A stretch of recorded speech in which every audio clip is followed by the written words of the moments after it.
La condamnation. Chapitre 2. Le vol des vautours. Barcelone, 2 ans plus tôt. Ce jour-là, je devais passer voir David, qui avait mis certains de mes objets en vente dans sa grande boutique de l'Eixample-Gauche, le quartier bourgeois bohème de Barcelone. Je passais régulièrement lui rendre visite lorsque j'étais sur place. Il me devait une certaine somme d'argent qu'il avait du mal à me rembourser. Comme à son habitude, David était fuyant. Criblé de dettes, acculé par ses créanciers, il avait toujours une bonne excuse, une bonne raison de repousser ses échéances. C'était une espèce de vautour, haut en couleur, un peu fourbe, doté d'une certaine malhonnêteté. Il était convaincu que tous gobaient ses mensonges réitérés, mais en ceux qui me concernaient, je n'étais pas dupe. Ayant grandi auprès d'un escroc, je n'avais pas mis longtemps à cerner le personnage, mais cette fois-ci, un peu trop tard. Il avait déjà vendu quelques-uns de mes biens que je lui avais préalablement confiés, et d'autres, liés par contrat, étaient toujours en vente dans son magasin. Je ne pouvais que lui mettre la pression et par ma présence répétitive lui faire comprendre que je n'allais pas lâcher prise. Voilà 1 an que j'avais quitté Barcelone pour lancer mon projet en France. J'avais impérativement besoin de financement et chaque centime comptait. De plus, je savais que sa situation était de plus en plus précaire. Il n'arrivait plus à payer son loyer, ses employés, ses créanciers. Il était désormais urgent qu'il me rembourse avant qu'il ne fasse banqueroute. Alors que je passais la grande porte de son magasin, je l'observais. Il était tellement prévisible, lorsqu'un client entrait, il affichait son faux sourire de marchand de tapis. Lorsque c'était un créancier, il prenait son air de chien battu. Ce pauvre imbécile se croyait malin, il était convaincu que tout ça valait ses couleuvres, mais il n'en était rien. Pour ma part, je lui connaissais d'autres victimes qui n'hésitaient pas à me transmettre leur désespoir quant à ces mensonges réitérés. C'est dans ce contexte, ce jour-là, que je faisais la connaissance d'un étrange personnage qui se tenait là, debout près de la caisse, immobile, à quelques pas de nous. Je le sentais m'observer du coin de l'œil. Son regard fuyant ne m'échappait pas. Son attitude laissait sous-entendre qu'il travaillait pour David et qu'il était là, entre autres, pour dissuader les possibles créanciers de son patron d'en venir aux mains. Il n'était pas très costaud, ni même impressionnant, mais son aspect et son comportement attisaient toutefois ma curiosité. Malgré une bonne quarantaine apparente, il avait conservé son regard espiègle d'enfant. Le sourire en coin, il n'hésitait pas à scruter des pieds à la tête tous ceux qui passaient le pas de la porte. Sans aucune discrétion, il vous dévisageait, ce qui rendait certaines personnes mal à l'aise. Pour la énième fois, je demandais à David d'honorer ses engagements. Son acolyte me sentait tendu et me lançait des regards menaçants, telle une petite racaille de banlieue. Alors que je le dévisageais à mon tour pour bien lui faire comprendre qu'il ne m'impressionnait guère, David, sans doute dans le but de détendre l'atmosphère, me lançait. « C'est un de tes compatriotes. »« Ah ouais? Tu es d'où ?» lui lançai-je. « Ben de France. »« Ben ça, j'imagine. Mais d'où en France ?»« De Paris. » me lançait-il d'un air fier et provocateur. Je sentais que mes questions le dérangeaient. J'en revenais donc à mes moutons et m'adressais de nouveau à David. « Alors quand vas-tu me rembourser ?»« J'attends le paiement d'un client et je pourrais te donner quelque chose. » Il sortait toujours la même rengaine, et je comprenais que si je ne prenais pas sérieusement les choses en main, j'allais probablement devoir m'asseoir sur mon argent. Voilà plusieurs fois que je venais le voir. Il me devait plus de 1 000 € et il me filait 20 ou 50 balles à chacune de mes visites. Au fond de moi, j'avais une folle envie de l'attraper par le cou, mais il n'était jamais seul, et je ne voulais pas de témoin. Ce jour-là, je repartis donc en lui réitérant mon intention de ne pas lâcher l'affaire. Protégé derrière son faux garde du corps, il me lançait. « Ne t'en fais pas, je vais te payer. » Quelques mois venaient de s'écouler et je décidai de me réinstaller à Barcelone.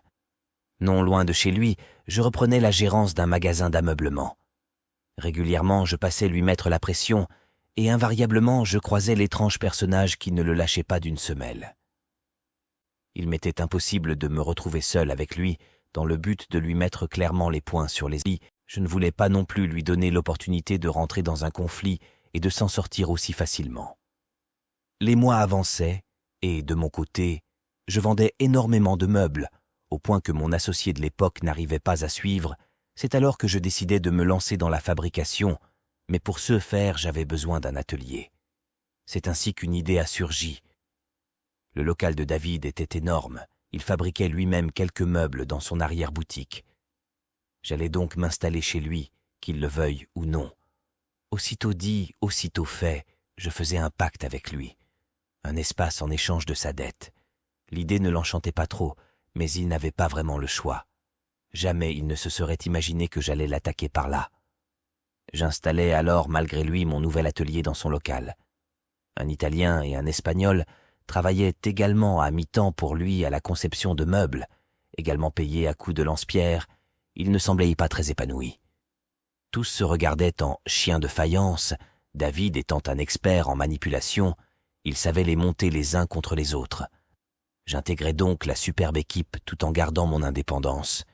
Et petit à petit, je me les mettais un à un dans la poche, en leur donnant de beaux projets.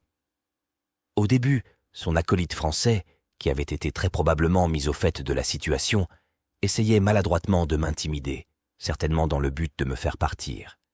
Et malgré mes tentatives d'approche, il restait méfiant. Discrètement, plusieurs fois par jour, il passait jeter un œil dans l'atelier pour voir ce qui se tramait.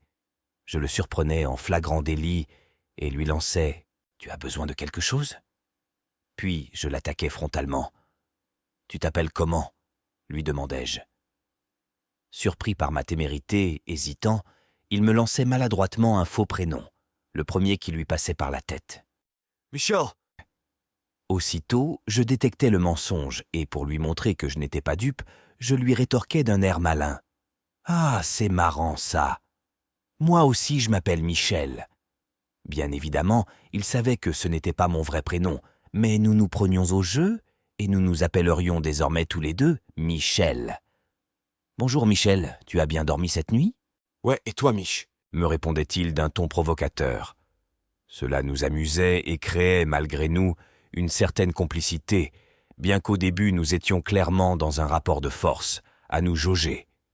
De temps à autre, sous un faux air de plaisanterie, il me lançait « Toi, je vais te péter la gueule !» Je le prenais avec humour et lui rétorquais « Fais attention que ce ne soit pas moi qui te la pète !» Malgré ses airs de marlou, son regard inquisiteur et pénétrant, j'avoue qu'il ne m'impressionnait guère. Je le savais fidèle à David, mais quelque chose en moi me disait que ce n'était pas un mauvais bougre. Je devais juste apprendre à le connaître tout en m'en méfiant du coin de l'œil. C'était un grand enfant, simple et espiègle. De plus, il me rappelait quelqu'un de ma famille, ce qui contribuait certainement au fait que, naturellement, malgré ses petites hostilités, je sentais très vite une certaine affection à son égard. C'est lors d'une conversation avec David que j'en apprenais un peu plus sur lui-même et sur mon compatriote. Il m'expliquait qu'en réalité il n'avait pas besoin de ce Français comme il disait, mais parce qu'il était SDF et sans papier, il l'aidait généreusement en lui permettant de travailler pour lui 6 jours sur 7, de 9h à 20h, en échange de 50 balles par semaine, un paquet de clopes, un café et un sandwich par jour. En résumé, il exploitait sa misère et le bougre en était fier. David était bel et bien une belle ordure. Connaître la situation de Michel me touchait. Je ne suis pas du genre à supporter les injustices, surtout quand elles se passent sous mon nez. Je devais en savoir plus sur lui. Qui était-il? Qu'est-ce qui l'avait amené à quitter la France? Pourquoi vivait-il dans la rue? Pourquoi n'avait-il plus de papier? Quelles étaient ses conditions de vie réelles? Les questions en moi se bousculaient, et l'homme n'était pas bavard. Lui tirer les vers du nez n'allait pas être facile. Il répondait généralement par oui ou par non. Il était bref et concis. Il n'était pas mal habillé, mais c'était une évidence. Il n'achetait pas ses vêtements. Trop petits ou trop grands, il était plutôt fagoté qu'habillé. Pour quelqu'un qui vivait dans la rue, il ne sentait pas forcément mauvais. À vrai dire, tous les matins, il prenait soin de se parfumer à profusion. Ses dents étaient en mauvais état, mais au premier abord, cela ne se voyait pas trop. Lorsqu'il devait lire sur son mobile, il utilisait une loupe, ce qui rendait le personnage encore plus atypique. Il avait vraisemblablement besoin de lunettes, mais il n'en avait probablement pas les moyens. Tous les jours, il arrivait sur son petit vélo pliable à 8h30 pétantes. À la terrasse du café avoisinant, ensemble, nous attendions David, le maître des clés.